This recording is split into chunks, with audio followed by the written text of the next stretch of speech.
Good morning to all. स्वागत है आप सभी का समर्पण की ओर से संचालित की जाने वाली यूट्यूब चैनल पर लगने वाली क्लासों में। अपना आज का टॉपिक था कल का अपना जो टॉपिक था वो था लैंगिक एवं अलैंगिक जनन की प्रक्रिया के बारे में, जिसमें हमने कुछ कायिक जनन की विधियों के बारे में बात की थी। फिर उसके बाद अपन ने सेक्सुअल रिप्रोडक्शन की प्रक्रिया शुरू करी थी। उसमें हमने जो लैंगिक जनन की प्रोसेस है उसके बारे में बात कर ली थी। अब जो अपन चालू कर रहे हैं वो है अपने बॉटनी की जो प्रथम यूनिट है, माध्यमिक शिक्षा बोर्ड के सिलेबस के अकॉर्डिंग बॉटनी की प्रथम यूनिट का चैप्टर नंबर 2। अपने चैप्टर का नाम है नर एवं मादा युग्मकों का भेद, संरचना एवं विकास। अपने जो इस चैप्टर के अकॉर्डिंग अपन नर एवं मादा युग्मकों की संरचना एवं विकास के बारे में बात करेंगे। सबसे पहले हम जानते हैं, जैसा आपने पहले पढ़ लिया है, कि जो पुष्प का जनन, पौधे का जो जनन होता है वो कहलाता है पुष्प, और पुष्प एक रूपांतरित प्ररोह होता है। पुष्प क्या है? एक प्ररोह का ही रूपांतरण है। पुष्प का जो पुष्प ग्रंथ है, इस पुष्प ग्रंथ के शीर्ष पर पर्व एवं पर्व संधियां बहुत ही ज्यादा पास पास से स्थित होती हैं, और इन्हीं पर्व संधियों से पुष्प के विभिन्न भाग यहाँ से निकलते हैं। ये जो पर्व संधियां हैं, इन पर्व संधियों पर बंध एवं उर्वरक उपांगों के रूप में, मतलब बंध है जो जनन की प्रक्रिया में भाग नहीं लेते, और उर्वरूपांग वे हैं जो फर्टिलाइजर उसकी रिप्रोडक्शन की प्रक्रिया में भाग लेते हैं। जैसे बाह्य दल एवं दल तो बंध थे, और पुमंग और जायाम ये उर्वरूपांग हैं। ये सभी उपांग इसके ऊपर पुष्प पत्र के रूप में व्यवस्थित रहते हैं इन्हीं पर्व संधियों पर। इसलिए पुष्प को बीजाणु पर्णधारी प्ररोह भी कहा जाता है। जैसे क्वेश्चन है, बीजाणु पर्णधारी प्ररोह किसे कहा जाता है? पुष्प को। क्यों कहा जाता है? क्योंकि पुष्प पर जो पर्व संधियां हैं उन पर बंध्य एवं उर्वर दोनों प्रकार के उपांग पुष्प पत्र के रूप में व्यवस्थित रहते हैं। अब क्योंकि सेक्सुअल रिप्रोडक्शन अपन जो पढ़ रहे हैं उसमें हम जानते हैं कि भाई दो जीव भाग लेते हैं, दो प्रकार के जनन भाग लेते हैं, नर प्लस मादा। अब हमारे को किसको आधार मान के अपन ये लैंगिक जनन की प्रोसेस पढ़ रहे हैं? आवर्तबीजी पादपों को आधार मान के। तो आवर्तबीजी पादपों के अंदर में पहले पता होना चाहिए कि नर जन्नांग कौन कौन से हैं और मादा जन्नांग कौन कौन से हैं। सबसे पहले हम यहाँ नर जन्नांगों की बात करते हैं। देखो ये जो चार्ट सा मैंने बना रखा है, इस चार्ट के अंदर आप एक एक चीज को स्टेप बाय स्टेप देखते चलो। पुष्प का जो नरजन्नांग होता है वो पुमंग होता है। पुष्प का नरजन्नांग पुमंग, जिसे एंड्रोसियम भी कहा जाता है। पुमंग की जो प्रत्येक उपाय, मैं जो चीजें मैं बोल रहा हूँ वो सारी चीजें बोर्ड पे लिखी हुई हैं। जब भी आपको बोर्ड पे टाइम मिले उसके अकॉर्डिंग आप स्क्रीनशॉट इसका मार सकते हो, ताकि तुम्हारे को नोट्स बनाते टाइम आसानी रहे। नरजन्नांग है उसे पुमंग या एंड्रोसियम कहा जाता है। पुमंग की जो इकाई होती है उसे कहा जाता है पुंकेसर। मतलब पुंकेसर बहुत सारे होते हैं पुष्प में, सभी पुंकेसरों को सम्मिलित रूप से पुमंग कहा जाता है, या पुमंग की प्रत्येक इकाई को क्या बोल रहे हैं अपन? पुंकेसर बोल रहे हैं। जैसे हमने एक संरचना बना ली है, ये पुंकेसर को दर्शा रहा है, ऐसे और भी बहुत सारे पुंकेसर पुष्प में मौजूद है। पुंकेसर को लघु बीजाणु पर्ण भी कहा जाता है, इसी को माइक्रोस्पोरोफिल भी बोलते हैं। पुंकेसर को क्या बोलते हैं? माइक्रोस्पोरोफिल कहा जाता है। पुंकेसर के दो भाग होते हैं, इसका एक भाग कहलाता है पुतंतु और दूसरा भाग कहलाता है परागकोश। पुतंतु को फिलामेंट और परागकोश को एंथर कहा जाता है। अगर हम पुतंतु की बात करें तो ये परागकोश को पुष्पासन से जोड़ने का काम करता है। मैंने जो संरचना बनाई थी उसके अंदर आपने देखा था एक धागे जैसी संरचना आपको दिखाई दे रही थी, वो पुतंतु था, जो परागकोश को किससे जोड़ता है? नीचे पुष्पासन से। ये जो परागकोश है, ये एंथर, ये पुंकेसर का मुख्य भाग होता है। पुंकेसर की संरचना अपन ने अभी यूं बनाई थी, ये पुंकेसर की संरचना है, ये पुतंतु है, ये परागकोश है। ये पुतंतु इस परागकोश को नीचे पुष्पासन से जोड़े रखता है, और ये जो परागकोश है ये इस पुंकेसर का सबसे मुख्य भाग होता है। परागकोश सामान्यतः दो पालियों में बटा हुआ होता है। परागकोश की सामान्यतः कितनी पालियां होती हैं? दो पालियां होती हैं। दो पालियां एक दूसरे से जुड़ी हुई होती हैं परागकोश की संरचना में। एक परागकोश में 4 परागधानियां पाई जाती हैं। दो पालियों की हम बात करें तो कुछ इस तरीके से हमारे को इसके अंदर दो पालियां देखने को मिलेंगी। ये एक जो संरचना है इसके अंदर ये जो पालियां अपने को दिखाई देगी, ये दो पालियां। इन दोनों पालियों के अंदर दो दो परागधानियां, सामान्यतः अधिकांशतः पादपों में दोनों पालियों में दो दो परागधानियां मौजूद होती हैं। इस तरह हमारे को दो दो परागधानियां इसमें देखने को मिलेगी। तो एक परागकोश में सामान्यतः कितनी परागधानियां पाई जाती हैं? 4 परागधानियां एक परागकोश के अंदर सामान्यतः पाई जाती है। उसके बाद हम बात करते हैं परागधानी की, जो कि अपने परागधानी के पास पहुंच गए। परागधानी, एक परागकोश में कितनी परागधानियां होगी? 4 परागधानी। हर एक परागधानी में परागमात्र कोशिकाओं में अर्धसूत्री विभाजन होता है। परागधानी के अंदर बनने वाली जो परागमात्र कोशिकाएं हैं, जिनकी आगे वाली वीडियो में अपन बात करेंगे स्पष्ट रूप से कौन सी परागमात्र कोशिकाएं हैं। परागधानी में परागमात्र कोशिकाएं होती हैं। ये परागमात्र कोशिकाएं हैं, इनमें अर्धसूत्रीय विभाजन होता है। इनमें अर्धसूत्रीय विभाजन होने की वजह से पराग कोशों में लघु बीजाणु, इन्हें परागकण भी कहा जाता है। इनको हम पोलन ग्रेन्स भी बोल सकते हैं। तो परागधानियों के अंदर परागमात्र कोशिकाओं में अर्धसूत्रीय विभाजन होता है। अर्धसूत्रीय विभाजन होने के कारण पराग कोशों में लघु बीजाणु या परागकणों या पोलन ग्रेन्स का निर्माण हो जाता है।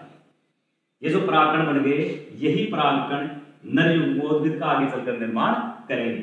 तो जो नर युग्मोद्भिद की प्रथम कोशिका है, उस प्रथम कोशिका नर युग्मोद्भिद की प्रथम कोशिका किसे माना जाता है? परागकण को माना जाता है। परागकण ही नर युग्मोद्भिद की प्रथम कोशिका है। नर युग्मोद्भिद किसे कह रहे हैं? जो नर युग्मकों को या जो नर युग्मकों का निर्माण करेगा। नर युग्मक मतलब जो निषेचन की प्रक्रिया में भाग लेंगे, वो नर युग्मक बनाने वाली जो सेल्स है उसे या उसे नर युग्मकोद्भिद कह रहे हैं। और नर युग्मकोद्भिद की प्रथम कोशिका किसे कहा जाता है? परागकण। अब बात करें परागकण के, परागकण हमारे पास बन गए। ये परागकण वाहक है युग्मकों के, अपने यूं कह सकते हैं। अब पोलिनेशन की प्रक्रिया संपन्न होती है। देखो मैंने इसको ग्रीन से लिख रखा है परागण। परागकण नहीं है ये है परागण। परागण का मतलब हुआ कि परागकणों, देखो परागण का मतलब क्या है? ये हमारे पास एक पौधे पर ये पुष्प है, ये दूसरा पुष्प है। अपन यूं मान के चलें कि इस पुष्प के अंदर जो परागकोश है, या एक कोई से भी एक पुष्प भी ले सकते हैं, अपने अलग अलग पुष्पों भी दिखा सकते हैं। इस पुष्प के अंदर बनने वाले जो परागकण है, जब परागकोशों का स्फुटन होगा तो ये परागकण किसी भी माध्यम के द्वारा, हवा द्वारा, कीट पतंगों के द्वारा, मक्खियों द्वारा, मधुमक्खियों द्वारा, इनके शरीर से चिपककर किसी दूसरे पुष्प की मादा भाग वर्तिकाग्र पर चले जाएंगे।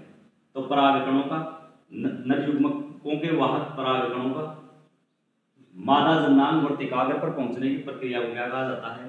परागण कहा जाता है।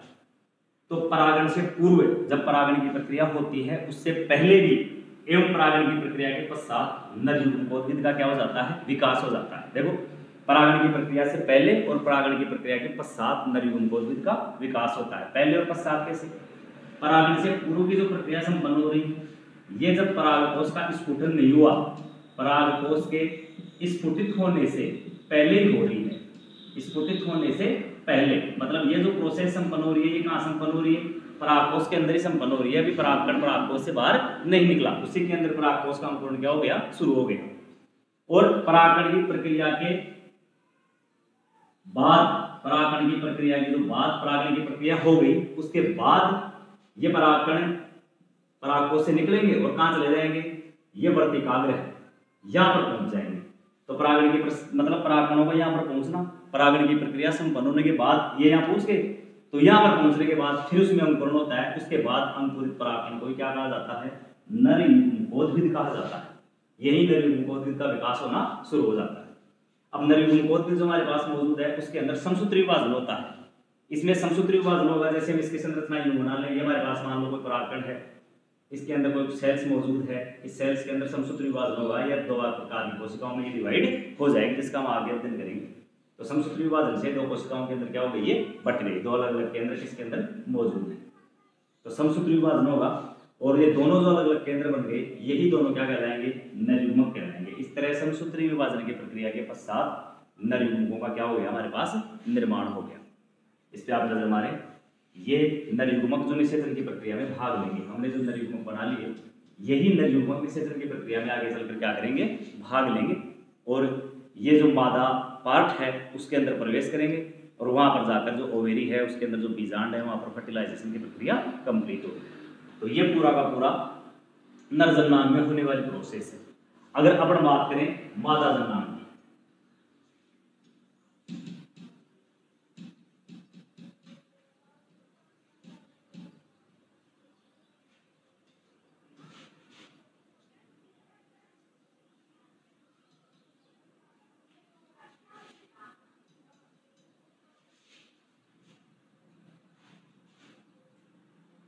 अब अपन बात करते हैं मादा जन्नांगों की बात करते हैं।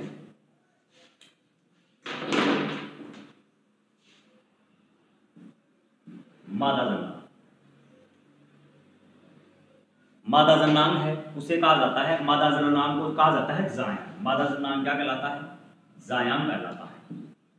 जायांग की प्रत्येक इकाई को क्या कहा जाता है? अंडक कहा जाता है। क्या कहा जाता है? प्रत्येक इकाई को अंडक कहा जाता है। जायांग की जो प्रत्येक इकाई है उसे अंडक कहा जाता है। अंडक को ध्रुव बीजाणुकरण भी कहा जाता है। जैसे अभी हमने पराग उसमें पुंकेसर को क्या कह रहे थे अपन? लघु बीजाणुकरण कह रहे थे, तो अंडक को क्या कहा जाता है? गुरु बीजाणुकरण, या इसे मेगा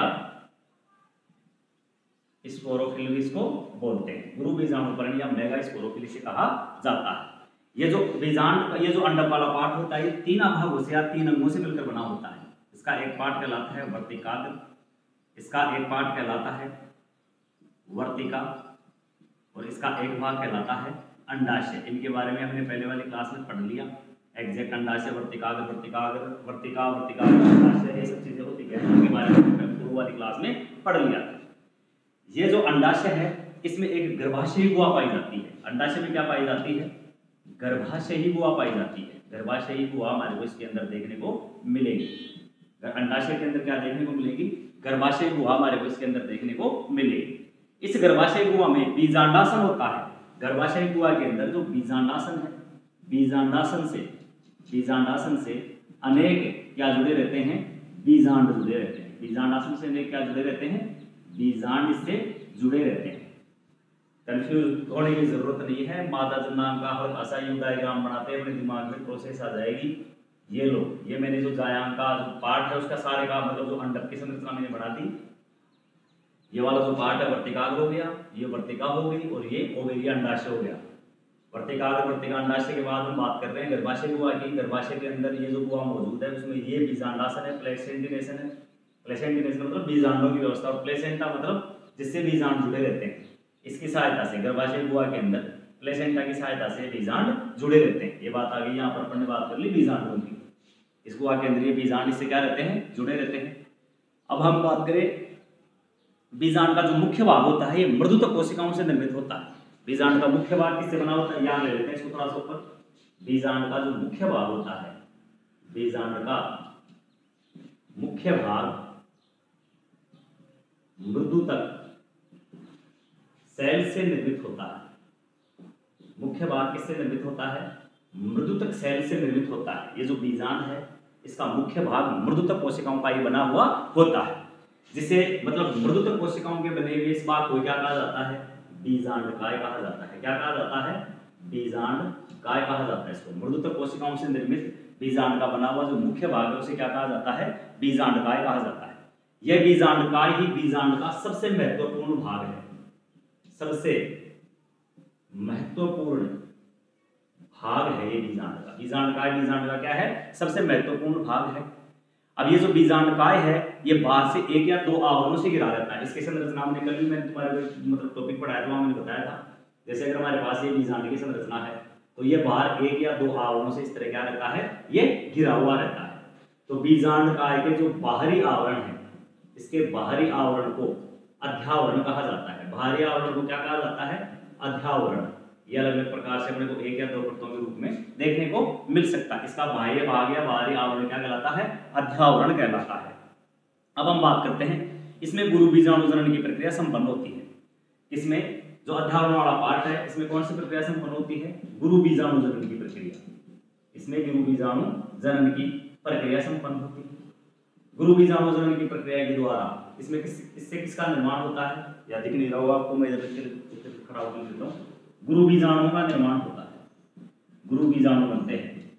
बीजांडकाय में गुरु बीजाणु जनन की प्रक्रिया के द्वारा क्या बनते हैं? गुरु बीजाणु बनते हैं। यही गुरु बीजाणु बनने वाले जो गुरु बीजाणु हैं, यही आगे चलकर किसका निर्माण करते हैं? मादा युग्मकोद्भिद का निर्माण करते हैं। मादा युग्मकोद्भिद का ही आगे चलकर क्या करते हैं? निर्माण करते हैं। और मादा युग्मकोद्भिद इसको हम क्या बोलते हैं? एम्ब्रियो सैक बोलते हैं।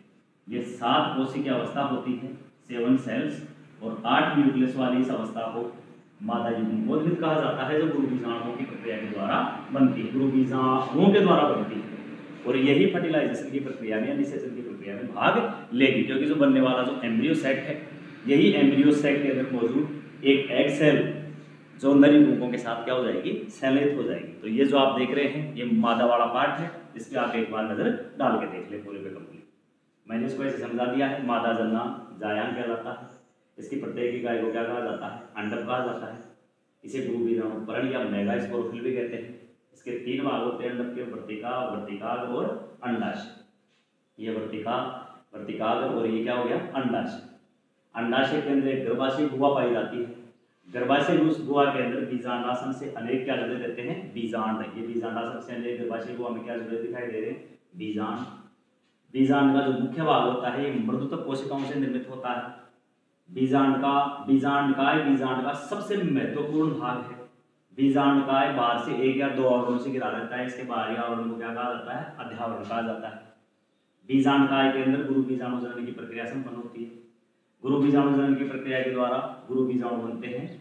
यही गुरु बीजाणु आगे चलकर मादा युग्मकोद्भिद का क्या कर लेते हैं? निर्माण कर लेते हैं। अच्छा, ये जो गुरु बीजाणु जनन की प्रक्रिया में जो गुरु बीजाणु बन रहे हैं और इन गुरु बीजाणु का निर्माण किससे होता है? गुरु बीजाणु मात्र कोशिका, गुरु बीजाणु मात्र सेल, जैसे वहां पर नरजाया में लघु बीजाणु मात्र कोशिका से बन रहे थे पराग, वहीं पर इसमें गुरु बीजाणु मात्र कोशिका से किसका निर्माण होगा? गुरु बीजाणु का। और गुरु बीजाणु क्या बना देंगे? मादा युग्मकोद्भिद बना देंगे। तो ये अपने सामान्य नर एवं मादा जन्नांगों की अपन ने बात की। उसके बाद जो अपना अगला टॉपिक अपन चालू कर रहे हैं वो चालू कर रहे हैं structure and development of male gametophyte. Structure and development of male gametophyte. नर युग्मकोद्भिद की संरचना एवं विकास की अपने को बात करनी है। अब हम जानते हैं कि नर युग्मकोद्भिद वही है, वह संरचना है जो नर युग्मकों का निर्माण करेगी और उनको फर्टिलाइजेशन की प्रक्रिया के लिए वहाँ मादा पार्ट में पहुँचाएगी। मेल रिप्रोडक्टिव जो ऑर्गन है उमंग, इसकी प्रत्येक इकाई जैसे अपने को पहले से पढ़ चुके हैं अपन इसके बारे में। देखो कुछ चीज़ें बार बार रिपीट हो रही है। ये इसलिए रिपीट हो रही है कि अपन हर एक टॉपिक में इनकी बातें इसलिए करते हैं ताकि उस टॉपिक की आगे की प्रोसेस को समझ सकें। भाई जैसे ये कई बार आ चुकी है चीज़ कि भाई पुमंग प्रत्येक इकाई पुम कैसे, ये यहाँ इसलिए हम बात कर रहे हैं कि कुछ सामान्य चीज़ें अब इसके बारे में अपने को और इनके साथ डिस्कस करनी है।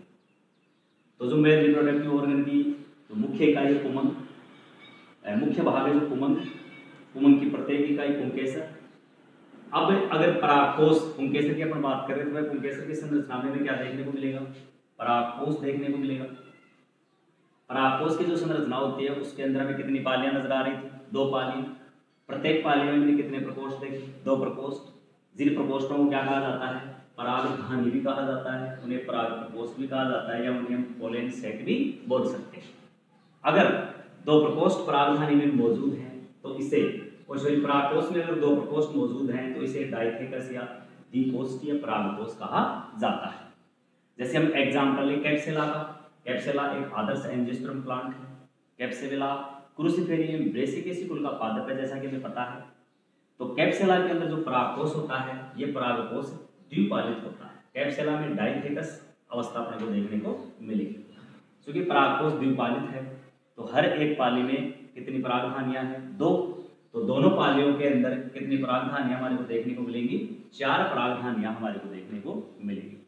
तो जब परागकोश में 4 परागधानियां मौजूद हों तो उसे हम टेट्रास्पोरेंजिएट अवस्था कहा जाता है।